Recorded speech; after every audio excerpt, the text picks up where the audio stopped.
সালাত যখন শেষ বের হয়ে যাও, কাজে নেমে পড়ো। কাজে কোনো লজ্জা নাই, পরিশ্রমে কোনো লজ্জা আছে? যিনি রিক্সা চালায় এতে তার কোনো লজ্জা আছে?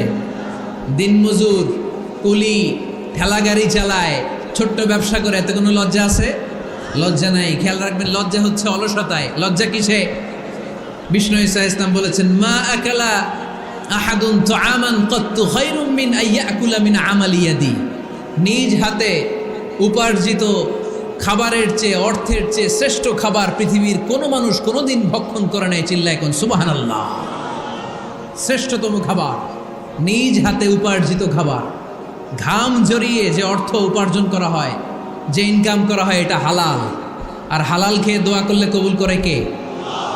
এজন্য খেটে খাওয়া মানুষ, শ্রমজীবী মানুষ আর মেহনতি মানুষদেরকে বিশ্বনবী খুব ভালোবাসতেন।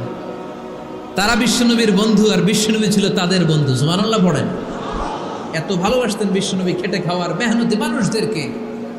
সব সময় বিষ্ণু ইসলাম তাদের জন্য দোয়া করতেন। এজন্য যারা খেটে খায় তারা কপালওয়ালা, তারা মুস্তাজাবুদ দাওয়া। তারা কি? মুস্তাজাবুদ দাওয়া মানে এমন ব্যক্তি যে ব্যক্তি দোয়া করতে দেরি হয় কিন্তু দোয়া কবুল হতে দেরি হয়